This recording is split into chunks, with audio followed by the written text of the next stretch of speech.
आज प्रसाद जरा लवकर तयार झाला. कपाटातून एक ठेवणीतील कुर्ता काढला. खरं तर त्याने तो जेमतेम 2 वेळाच घातला होता.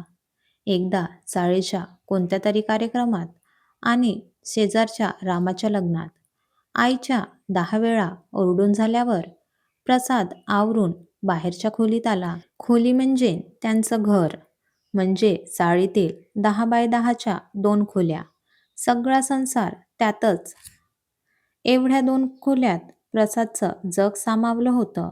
अंथरुणाला खिळलेली एक वयस्कर आजी, तिची खाट, बाळंतपणाला आलेली त्याची बहीण, थकलेले आई-वडील, सगळे अगदी त्या घराला महाल समजूनच राहत होते.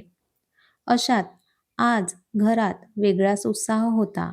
प्रसादला मुलगी पाहायचा कार्यक्रम होता आज. शेजारच्या नेनेकाकांच्या मित्राच्या मुलीचं स्थळ आलं होतं प्रसादला. तसं प्रसादला आत्ताच लग्न करायचं नव्हतं. अजून कशात काही नाही. त्यात अजून एक भर कशाला, असं म्हणणं होतं त्याचं. पण वय आणि समाज दोन्ही गोष्टी अगदी गुडघ्याला बाशिंग बांधून तयार होत्या. प्रसाद एका कंपनीत अकाउंट्समध्ये कामाला होता. अतिशय मेहनती, प्रामाणिक आणि तेवढाच प्रॅक्टिकल असा प्रसाद. अवाजवी खर्च, दिखावा या गोष्टी त्याच्या स्वभावातच नव्हत्या. याच कारणामुळे बऱ्याच वेळा त्याला कंजूस देखील म्हणायचे. पण त्याचा त्याला कधीच फरक नाही पडला. पण आज प्रसादच्या वागण्यात कोणताच उत्साह नव्हता. उलट चिडचिड होत होती. त्यात भर म्हणजे चाळीतील जवळजवळ सगळ्यांना माहिती झालं होतं त्याला मुलगी पाहायला जाणार आहे ते. त्यामुळे सकाळपासून कोणीतरी येतच होतं घरात आणि त्याची खेचत होते. त्याचा पारा चढत होता. त्याचे वडील, नेने काका आणि प्रसाद असा त्यांचा ताफा निघाला. चाळीतल्या लोकांनी आधीच ढीगभर शुभेच्छा दिल्या होत्या. त्याला आता आपण कोणत्या तरी युद्धाला जातोय असा फील येत होता, जो तो काम फते करूनच ये अशा आवाक्यात बोलत होता. ते सगळे पोहोचले एकदाचे मुलीच्या घरी. त्यांची स्थिती पण प्रसादला त्याच्याच सारखी वाटली. तशीच चाळ, तसेच लोक, घरात जागोजागी केलेली झाकपाक, अगदी सगळं. सुरुवातीला इकडच्या तिकडच्या अशा पारंपरिक गप्पा झाल्या. मुलाची कसून चौकशी सुरू झाली. प्रसादला कळत नव्हतं की तो मुलगी पाहायला आलाय की इन्कम टॅक्स भरायला. सगळे अगदी नजर राखून त्याच्या हालचालीचं निरीक्षण करत होते. प्रसादला श्वास घेऊ की नको असं वाटायला लागलं होतं. तेवढ्यात मुलीची एंट्री झाली. अगदी साग्रसंगीत पद्धतीने, हातात कांदे पोहेचा ट्रे घेऊन. तिने सगळ्यांना पोहे दिले. तेव्हा त्यांची नजरानजर झाली. इतका वेळ त्याला श्वास घेणं मुश्किल वाटत होतं. त्यावर वाऱ्याची मंद अशी फुंकर आल्यासारखी वाटली. प्रसादला हायसं वाटलं. दोघांची नजरानजर झाली. प्रसादच्या मनात कुठेतरी तिने जागा निर्माण केली होती. दोघांना बोलण्यासाठी म्हणून आत पाठवलं. एरवी अगदी ताठकना घेऊन चालणारा प्रसाद आता मात्र थंड पडला होता. दोघेही रूममध्ये होते, पण सुरुवात कुठून आणि कोणी करायची हे ठरत नव्हती. शेवटी प्रसादच धीर करत बोलला, "नाव काय तुमचं?" तिने आपल्या नाजूक आवाजात उत्तर दिलं, "आनंदी." "काय आवडतं तुम्हाला?" "वाचन करायला." आता रूममध्ये परत शांतता पसरली. पुढे काय विचारायचं हा प्रश्न प्रसादला पडला होता. त्यांच्या डोक्यावर असलेल्या पंखा खडखड आवाज करत होता. तेवढीच त्यांना साथ. "तुम्हाला काही विचारायचं का?" तिने मानेनेच नकार दिला. "तुम्हाला काहीच नाही विचारायचं?" प्रसाद तिच्याकडे प्रश्नार्थक नजरेने पाहत होता. "नाही," तिने शांततेत उत्तर दिलं. "मी तुम्हाला पसंद आहे का?" तिने मानेनेच होकार दिला. त्याला काय विचारावं आता हा प्रश्न पडला होता. दोघेही बाहेर आले. आम्ही कळवतो अशा वचनावर ते निघून गेले. प्रसादला सगळे एका वेगळ्या नजरेने पाहू लागले होते. त्याचा होकार की नकार यावर सगळं होतं. पण नेहमी प्रॅक्टिकल वागणारा प्रसाद मेंदू आणि मन याच्यामध्ये अडकला होता. त्याला आत्ताच लग्न करायचं नव्हतं आणि आनंदीही आवडली होती. अशा वेळी काय करावं हे त्याला सुचत नव्हतं. त्याने आत्ता नको म्हणून नकार दिला आणि तिचं दुसरीकडे लग्न झालं तर? प्रसादची मनस्थिती खचत चालली होती. त्याला एकलाच निवडायचं होतं आणि त्याने नकार कळवला. त्याने नकार कळवला, पण मनातून त्याला याचं खूप वाईट वाटत होतं. मग सुरू झालं परत रोजचं रुटीन. घरात मात्र त्याने सांगून टाकलेलं, जोपर्यंत तो बोलत नाही, तोपर्यंत लग्नाचा विषयही काढणार नाही कोणी म्हणून. 2-3 महिने झाले असतील याला. आज प्रसादला ऑफिसला जायला वेळ झाला होता. आजीची तब्येत ठीक नव्हती म्हणून डॉक्टरांना घरी बोलावलं होतं. ते जाईपर्यंत खूपच वेळ झाला होता. प्रसाद घाईतच घरातून बाहेर पडला. लोकल पकडली, दादरला उतरला आणि नेहमीच्या बसमध्ये चढला. बसला गर्दी तशी कमीच होती. कोणी एकटं बसलं होतं तर कोणी जोडीत. प्रसादचं लक्ष एका सीटवर गेलं. तिथे आनंदी बसली होती. आजही ती तितकीच गोड आणि निरागस दिसत होती. तिच्या केसांची बट तिच्या गालावर खेळत होती. एकदा त्याला वाटलंही की बोलावं तिच्याशी. पण काय म्हणेल ती? मी स्वतः लग्न मोडून आता स्वतः सलगी करतोय. तिकीट, तिकीटच्या आवाजाने तो भानावर आला. स्वतःचा तोल सांभाळत त्याने खिशात हात घातला, तर पाकीट नव्हतं त्याचं. दुसरा खिशाही शोधला, पण पाकीट नव्हतंच. त्याला जणू धक्काच बसत होता. कोणी खिसा कापला असेल का? की पडलं असेल? 2 मिनिट तो स्वतःशीच बोलत होता. कंडक्टरच्या आवाजाने परत भानावर आला. आतापर्यंत बसमधील बरीच लोक त्याच्याकडे पाहू लागली होती. त्यात तीही आलीच. आता तर त्याला घामच फुटू लागला. तिकीट घेणंही महत्वाचं होतं, पण पैसे? स्वतःवरच त्याला राग येत होता. तेवढ्यात मागून आवाज आला, हे घ्या. त्याने पाहिलं तर आनंदी होती. त्याला अवघडल्यासारखं झालं. काय करावं हे सुचत नव्हतं. तिने त्याच्या हातात पैसे ठेवले आणि उतरून गेली. तो तसाच उभा होता. नक्की काय घडलं याचा अंदाज बांधत तो सीटवर बसला. तिकीटही काढली. साधं तो तिला थँक्यू सुद्धा म्हणायचा चान्स नाही दिला तिने. पण ऑफिसमध्ये आज प्रसादचं वागणं काही वेगळंच होतं. एरवी कामात बुडालेल्या प्रसादचं लक्ष आज कशातच लागत नव्हतं. त्यात घरून फोन आलेला की तो पाकीट घरीच विसरला आहे. त्यामुळे त्याचा जीव भांड्यात पडला होता. पण राहून राहून त्याला आनंदी आठवत होती. नेहमी लवकर जाणारा प्रसाद दुसऱ्या दिवशीही घरून उशिरा निघाला. सेम लोकल पकडली आणि तीच बसही. चढल्या चढल्या त्याची नजर तिला शोधू लागली, तर ती आजही त्याच जागेवर बसली होती. त्याने तिकीट काढले अन तिच्या शेजारी बसला. तिचं लक्ष नव्हतं आणि त्याला बरंच बोलायचं होतं. धीर करत तो बोलला, हाय. तिने पाहिलं त्याला आणि गोड स्माईल दिली. काल तुम्ही ते मी पाकीट विसरलो होतं त्यामुळे. तो गोंधळला होता. त्याचा गोंधळ तिने ओळखला. त्याला अडवत ती बोलली, होतं असं कधी कधी. त्याला काय बोलावं समजत नव्हतं पुढे. त्याने पैसे देऊ केले. तिनेही काही न बोलता घेतले. दोघेही शांत बसले होते. ती खिडकीतून बाहेर डोकावत होती आणि वाऱ्याच्या ओघात तिचे केस त्याला स्पर्श करून जात होते. कालप्रमाणेच तिचा स्टॉप येताच ती उठली. त्याची इच्छा नव्हती, तरीही त्याला बाय म्हणावं लागलं. ती गेल्यावर तो उगाचच खिडकीला डोकं लावून स्माईल करत होता. खरं तर प्रसादला खूप बोलायचं होतं, पण कसं ते कळत नव्हतं. पण रोज उशिरा ऑफिसला पोहोचून चालणारही नव्हतं आणि त्याला तिलाही भेटायचं होतं. आता यातला सुवर्णमध्य म्हणजे लग्न. पण एकदा नकार दिल्यावर ते तयार होतील का? आणि घरी तरी कसं सांगायचं? अचानक निर्णय कसा बदलला विचारलं तर घरच्यांनी? आणि त्या तयार होतील का?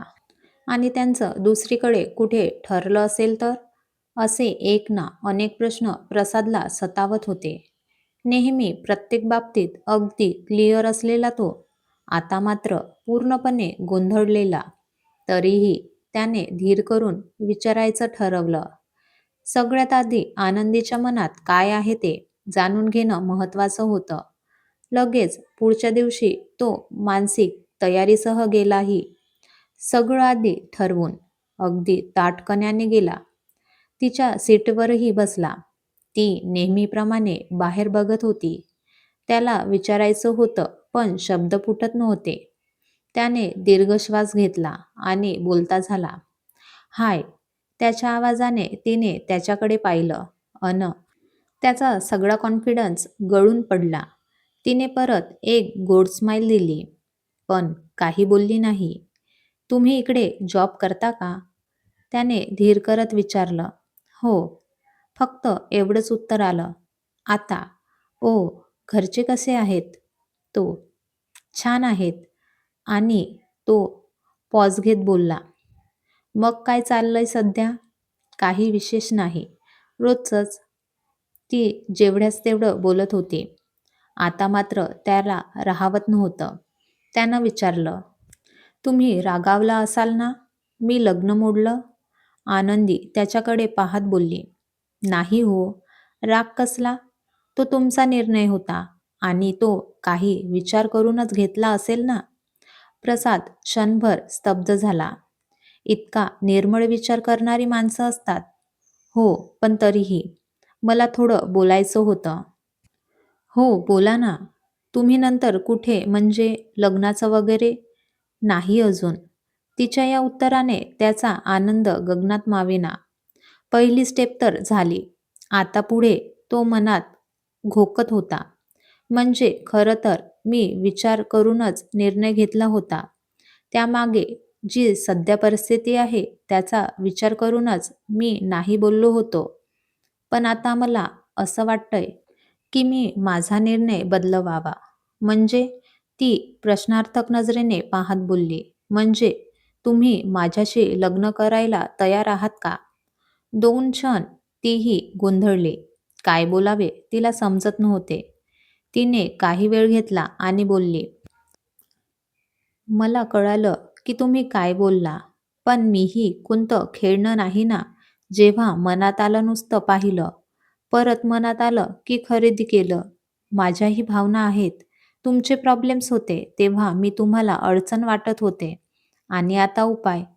हे चुकीचं नाही का? मी तुम्हाला वाईट नाही बोलत आहे. पण जेव्हा तुम्ही एखाद्या मुलीला पाहायला जाता, तेव्हा आधी तिच्याकडे माणूस म्हणून का नाही पाहत?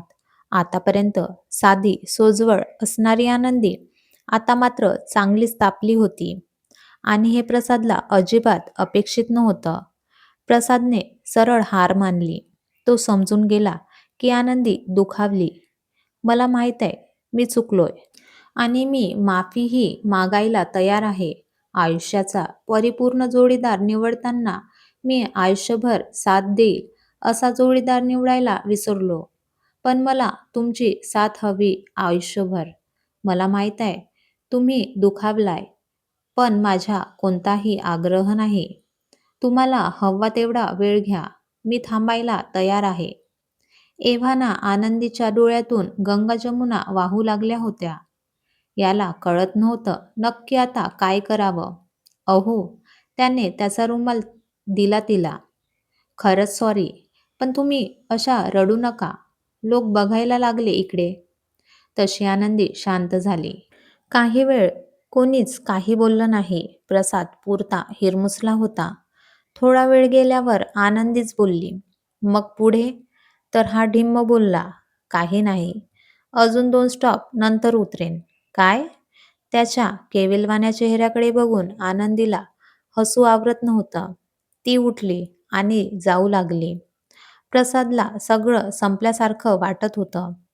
तोच आनंदी बोलली, "रुमाल नकोय?" त्याने हात पुढे केला. तर ती बोलली, "उद्या घरी याल तेव्हा देईन." ती निघून गेली. काही वेळ हा तसाच बसून होता. नंतर त्याला उमगलं की आनंदीने घरी बोलावलंय. अशा प्रकारे एकदाची त्यांच्या लग्नाची गाठ पक्की झाली. आनंदीला लग्न करून प्रसादच्या घरी आली. त्याचं घर अगदी तिच्याच घरासारखं होतं. फक्त माणसं वेगळी. त्यांच्या चाळीतील घरात एकांत तो कसला. सतत माणसांची रेलचेल. खरं तर लग्नानंतर प्रसादला तिला बाहेर कुठेतरी फिरायला न्यायचं होतं. पण सध्याच्या स्थितीत ते शक्य नव्हतं. आनंदीनेही कधी हट्ट नाही केला. पण न चुकता रोज एक गुलाब मात्र आनंदीला भेटत असत. त्या दोघांचा संसार सुरू झाला. आनंदी अगदी सगळं जमेल तसं करायची. घरासाठी काही दिवस ऑफिसमधून सुट्टी घेतली होती. ती संपली आणि आनंदी कामावर रुजू झाली. इतर सुनांसारखी अगदी पहाटे उठून सगळं आवरून आनंदी कामावर जात असे. तिची धावपळ त्याला दिसत होती, पण काही पर्याय नव्हता. तिनेही कधी त्याची तक्रार केली नाही. एकदा मात्र प्रसादला यायला खूप उशीर झाला होता. आनंदी जेवायची थांबली होती. त्याचा फोनही लागत नव्हता. आनंदी कासावीस झाली होती. सगळे झोपी गेले, तरीही ती दाराशी उभी होती. एकदाचा प्रसाद घरी आला, पण तोही नशेत. लग्नानंतर पहिल्यांदाच प्रसादचा असा अवतार तिच्यासमोर होता. काही सुचत नव्हतं. त्याला धड उभंही राहता येत नव्हतं. धडपडत कसा तरी दाराशी आला तो. तिने त्याला सावरलं आणि त्यांच्या रूममध्ये म्हणजे किचनमध्ये नेलं आणि समोर बसवलं. घरच्यांना त्रास नको म्हणून तिने कुणालाच उठवलं नाही. त्याला चहा करून दिला. थोडासा सावध झाल्यावर त्याला जेवूही घातलं आणि झोपवलं. ती मात्र त्या दिवशी उपाशी झोपली. दुसऱ्या दिवशी प्रसाद उशिरा उठला. डोकं ठणकत होतं. चहाऐवजी सकाळी सकाळी लिंबू सरबत दिलं तिनं. त्याने काही न बोलता पिलं. तिच्या डोळ्यातला राग पाहून त्याला समजलं, आपण माती खाल्ली ती. तिने त्या दिवशी सुट्टी टाकली होती, पण घरी नव्हतं सांगितलं. त्यालाही आवरायला सांगितलं. दोघेही एकत्र निघाले ऑफिससाठी. अर्ध्यावर गेल्यावर तिने त्याला ऑफिसमध्ये सुट्टी टाकायला सांगितली. का, कशासाठी विचारायची सोय नव्हती. त्याने ऑफिसमध्ये कळवलं. दोघेही चौपाटीवर गेले.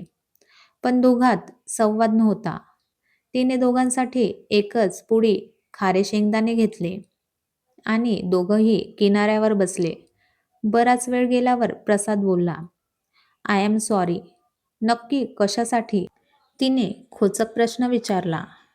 "रात्रीसाठी." "ही कितवी वेळ?" "कितवी म्हणजे?" "पहिल्यांदाच." "तुझी शपथ." "कारण समजेल."